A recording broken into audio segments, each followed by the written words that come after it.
Hello, everyone. This is Shannon Blake Skelton back for Theatricide. Just reviewing recent plays. Just a word. Many of the plays that I've been reading have been composed by white male American playwrights. This is not by choice. This is just quite literally, I went to the library and just started pulling volumes off the shelves and this is kind of what showed up. So hopefully we'll have a little more diversity in the mix as I keep going. So anyhow, what I read for today is Christopher Shen's 2006 Dying City, which I'm not familiar with Shen's work. I know his name and I've read the reviews of his work.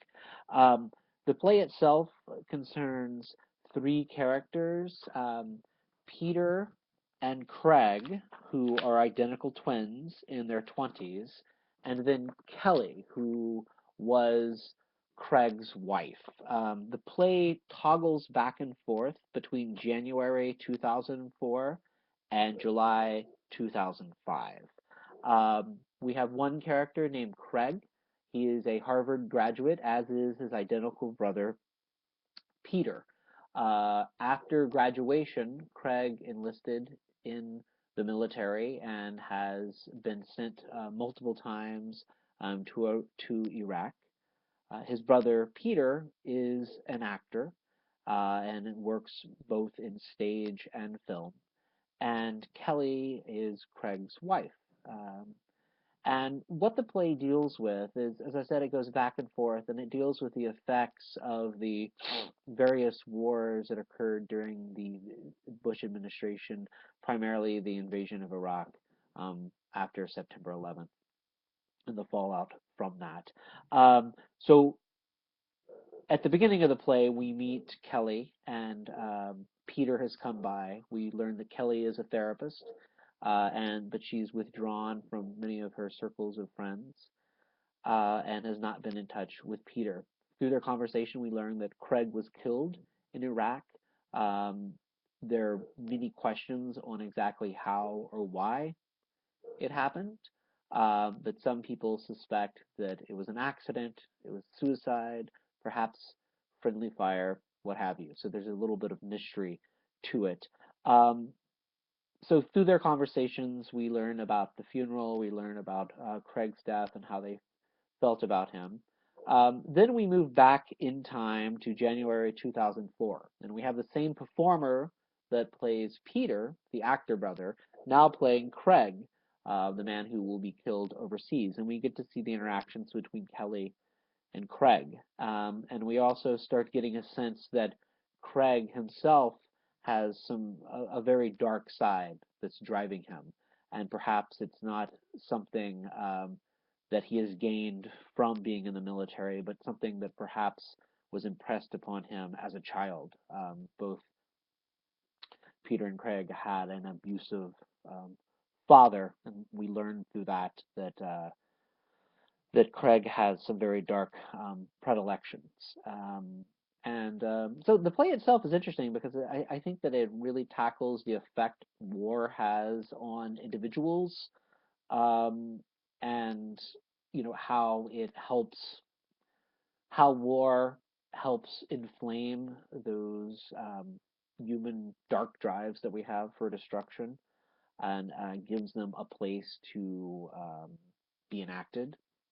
What's also interesting is we learned that Craig, who is highly intellectual, he's working on his PhD, and he's kind of going back and forth between the military and completing his dissertation. He's working on a PhD in Faulkner, and there's a lot of references to Faulkner and Hemingway, and these ideas of narratives and what the narrative is. I think that we can definitely see with Faulkner, with this play, the ideas of, who is the narrator, what's the story that they're telling, what's the slant. And I think the form, the minimalistic form that Shinn is using when it comes to dialogue is definitely looking at Hemingway. So it's kind of interesting that they mention Hemingway and Faulkner in the play, and the play actually, um, both in form and content um, reflect Faulkner and Hemingway. We also learn that Craig had turned against the war when he was in Iraq.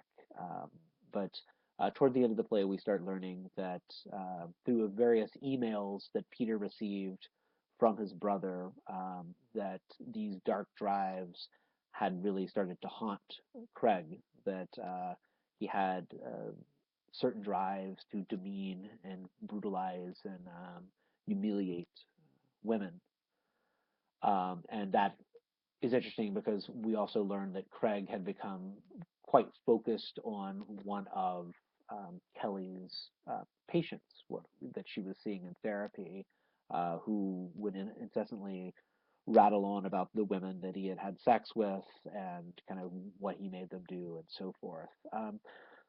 So in all, it's a superb work. I think it's a challenge for performers because it's a three character play, but you only have two performers, as you have one performer playing both Peter and Craig, and it deals with some incredibly relevant issues, um, but it does it in a way that's very accessible, I would say, to audiences, and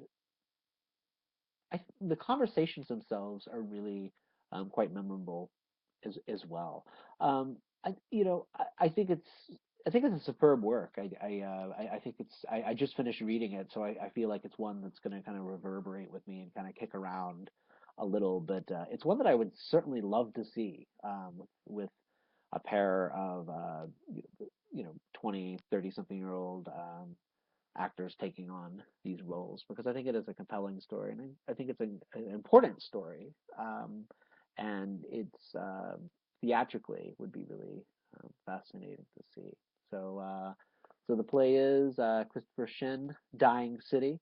The title itself, there's some references in the emails that Craig sends regarding kind of how hopeless it is in Iraq with the cities kind of dying left and right. But we also get a sense of the city that Craig, excuse me, that Peter and Kelly are in, that are remembering um, they're remembering the now dead Craig, that their own city is dying around them as well.